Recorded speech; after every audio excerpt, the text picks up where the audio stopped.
Oh, did it? Yeah. Unfortunately, there's no bolt Nothing to around do with it. the We've railway? searched the place. No. Ah. Well, I think they Oh. probably used it because the canal and the railway. Right, But yeah. gotcha. Okay. And they filmed a bit of James Bond underneath the building as well. My dad lives on Oval Road. Oh, does he? Yeah, I used to live here. Did you see them when they were doing the Bond stuff? No, I It didn't. I did not. I didn't even know They they did. cornered everything off, and then there's a little kind of arch under the building, and it was like where he goes. Like they were filming the boat coming along and going in under the arch, and then obviously in the film he turns out to be somewhere completely different. Yeah, right. But they were trying to keep a lockdown on the set filming, and we're like, we're the biggest news agency in the world. We've got a whole entertainment department here, and you're shooting under our building. Kind of noticed. Yeah. Anyway, it was a fun day. Right, let's start off with where did the idea come from? So are we actually Yeah, rolling now? yeah. Okay, yeah, great. So yeah, look at me, and then Yeah. if you want to retake anything, it's fine. Cool. Just a chat. So I first heard about Hugh Tracy when my wife introduced me to him. No, that was wrong. I first was introduced to Hugh Tracy when I met my wife. I first met. Did you marry Hugh Tracy? Yeah. When I met Hugh Tracy. Is your wife called Tracy? Yeah. So I first met Hugh. Fuck. It's all right. Do you want to Okay. have a bit of water and then just like pause for a minute? Because if you keep doing it, you'll trap yourself. Sure. You want some water? No. As in yes. So I was first introduced to Hugh Tracy when I met my now wife a few years ago when I saw a photo on her bedroom wall of a group of Mbuti pygmies. Can I say pygmies? Yeah. Okay. It was so easy on the radio. I know we're still trying to work out if we could say it. So, I was first introduced to Hugh Tracy when I met my now wife a few years back when I saw a picture of an Mbuti pygmy tribe on her bedroom wall.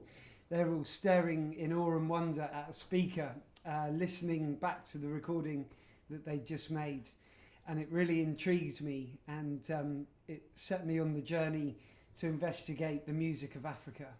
That's amazing, isn't it? How one photograph can just trigger so much interest and lead to a big project like this. Sure. You might need to cut to it. We'll email you the photos. Yeah, that would be really good. And then I have to get permission to use it. But anyway, so how did this kind of? So you obviously investigated Hugh Tracy a bit more. Sure. So it really made me wonder what he'd done, and it caused me to research the whole idea of him travelling around Africa, and I got in touch with the International Library of African Music, which Hugh Tracy founded in 1954, and they told me, and through the research I found out that he'd recorded over 250 tribal groups over 18 countries between the 1920s and the 1970s, and I was fascinated, and I was trying to work out how I could tell my friends, and everyone who I told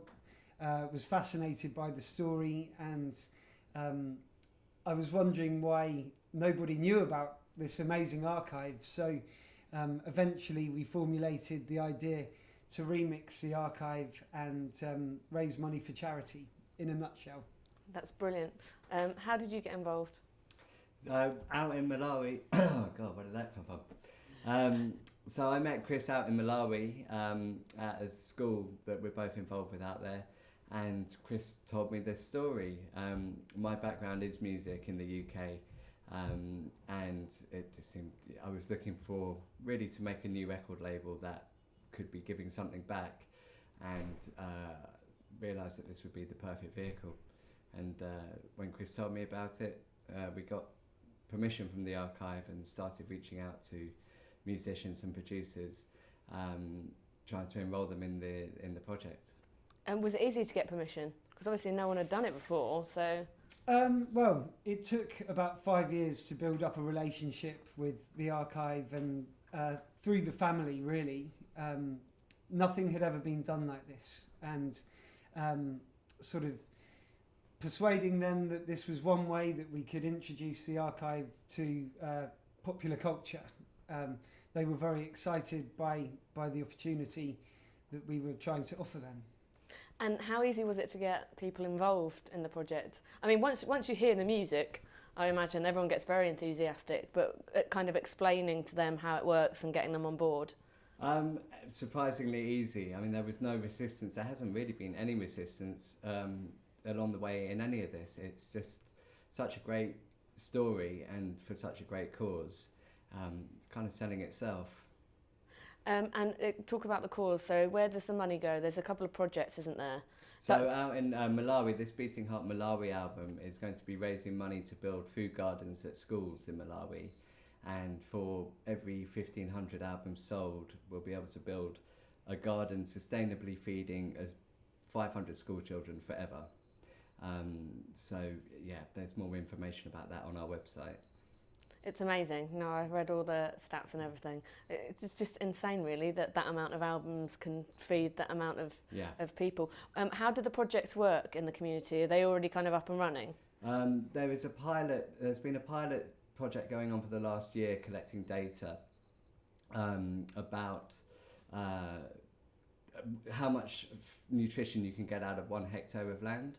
In Malawi, 95% of the population grow their own food. It's an agricultural society, and everybody has a hectare of land.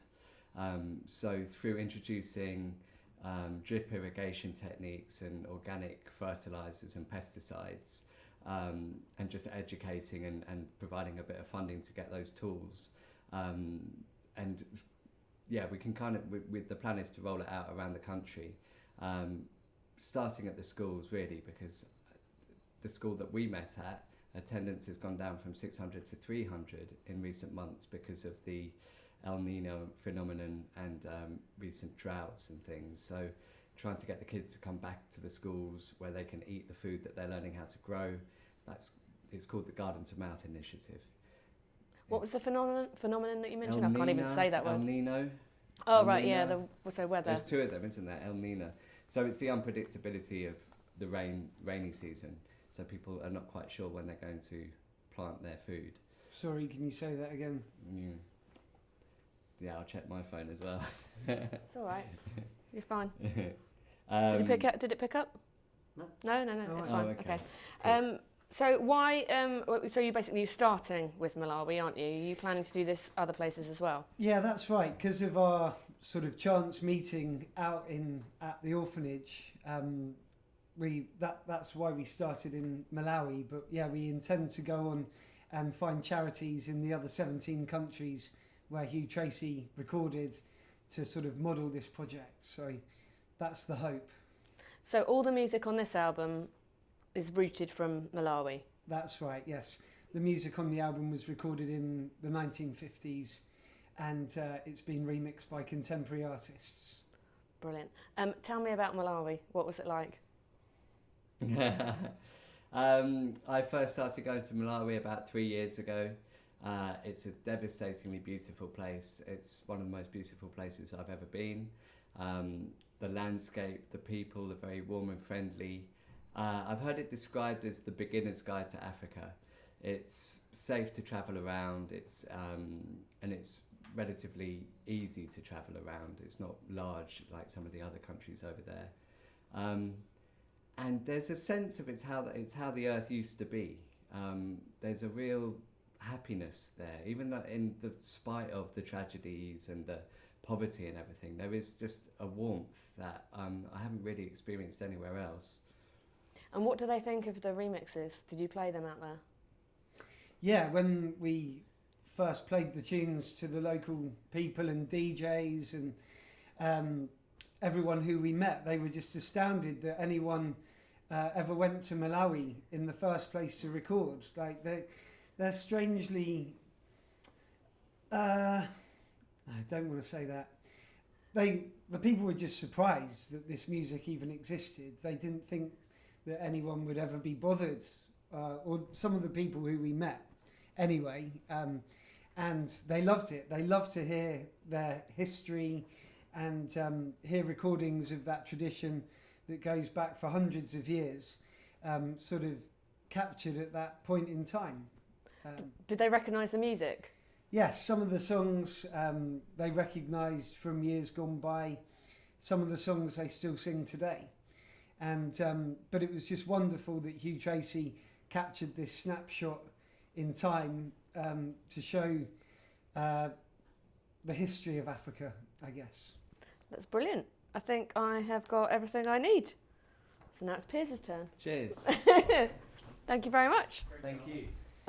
Black goes with anything. Okay, How are we doing? recording, I'm ready. I don't get to ask him what he has for No. breakfast. Mm. What did you have for breakfast? A fruit salad. I'm not hungry now. You make me feel I'm hungry now. Not much. A little bit of toast as well. Okay, good. Yeah, All right. 1, 2, That's 3, very 4. healthy. Cool. Yeah, I tried to be this morning. So how did you get involved in the project? I got involved in the project through Ollie and Chris coming to me, showing me the sample, the songs, and explaining that, asking me if I wanted to remix them. And just firstly hearing the music just blew me away. I love the harmonies and the rhythms and just the kind of dancey feel of it. And it's just so different to what Western music is right today, but there's also so much comparisons and similarities. So it was just exciting, and everyone in Rudimental, we were buzzing about it, and yeah. So when you first heard it, what did you think of the music then? I think firstly, it really there was a kind of wonder to like, the context behind it, where it's from. And what's being said, which interestingly I didn't actually find out until after we picked and made the track, and the guy was actually saying money is the devil, which is quite interesting. So there's all of that, and just it just sounds really beautiful. I love harmonies and group vocals. Rudimental is kind of we love doing that in our songs, so that really stood out to us when picking the sample to use. Was it quite an obvious choice then? Yeah, we were literally flicking through them, and there was this guy singing, no, I can't do it. It was amazing, and we were like, that's the one, and then we just dropped it in and sort of played around with the instruments in the studio. There's like keyboards, synthesizers that we got out, and we just sort of jammed to him singing. And made some beats behind it. So rather than just kind of remixing it through a studio, you actually kind of added additional instruments on? Yeah. So I mean, our studio over in East London just has instruments ready to go, and we kind of live in our laptops. So it was a case of jamming to it in the studio through the laptops, and then getting a flight somewhere and messing with it at various points in hotel rooms and buses and airports. That's your life now, isn't it? That's how we tend to finish music. A lot of it's made in the studio, written in the studio, and then finished off in random places. When did you actually find out what it was that he was saying? So it was once we finished the track, the guys at Beating Heart came to me with what Hugh Tracy had annotated, and also what today's translation was, and it's really, really interesting, and that we were somehow drawn to that magical. It's money is the devil, and it was also a commentary on people going over to South Africa from Malawi and chasing money and chasing the white man's thing that was happening at that time in Africa, and with everything that was happening. So I just find that commentary so relevant to today in so many ways, and the whole ethos of the band is all about love and positivity. So it kind of slotted in and felt really right, and made us really happy that was what it was about. Now, did you go over there? We also went about 2 months ago. It was one of the most amazing experiences of my life. I need to do an interview for another 4 hours to explain everything that happened. But in a nutshell, I met the people and I met the school, because Rudimental had helped build a block at the school in Doha, in Malawi. So we met all the kids and the people at the school, and just seeing the vibe out there and understanding and looking at all the bands that were playing and listening to all the bands, it was unbelievable and mind-blowing because there's so much happiness and creativity happening over there despite all the problems. So that was a big experience, and we plan to go back there and do some more work. What did they think of your remix of the song? Yeah, they really liked it. The radio presenters, it was great going to the radio stations actually. It kind of reminded me of being on Pirate Radio in East London about 15 years ago, but it was that kind of vibe and they were really, really enthusiastic about it. It was great to hear the Sonia track from who's from Malawi. He's quite a big artist in Malawi. That as well, and I think that's one of the things that really I was really proud of, the fact that it's a real collaboration of two countries. And the album, there's so many different kind of sounds on it as well, isn't there? Yeah, it's not just kind of... The album feels to me like it's kind of got it's got underground UK rave culture. There's Lack of Afro with some real funk and soul. There's Switch, there's all sorts of styles. There's My New Leng, there's the dirty bass of My New Leng, the sweet stuff of Kidnap Kid, and then there's some great Malawian vibes in this. And the Sonia one I really, really, really dig, and I think, it's a really beautiful piece of work. That's lovely. I just quickly wanted to kind of, what's Rudimental up to at the moment? You're kind of living on tour? Rudimental are always on tour. We're going to try and stop touring at the end of the year and make another album. We're writing lots. Travelling around a lot. We've got Wildlife Festival coming up, and another trip to Malawi in September. So I think there's all sorts of stuff happening this summer that I'm excited about. And album free very soon, some point soon in the near future, maybe soon. Maybe soon. Yeah. How do you kind of cope with the lifestyle of travelling around so much? It's hard. the lifestyle of traveling is definitely hard. It's you have to sleep as much as you can. You have to be healthy as much as you can. It's fun, it's great to see the world. I can't really wish for anything more. I enjoy it so much. Is it because you have to kind of bring the good vibes and everything on stage? It must be quite hard if you're jet lagged or something like that. Does it? Yeah. I think, like I said, sleeping is so important, and there's 8 of us in the band. Well, there's actually 12. Maybe in the UK we end up putting like 14 people on stage. So there's a lot of us, so we kind of all share each other's energy, I think, and help each other out. We're like a family. And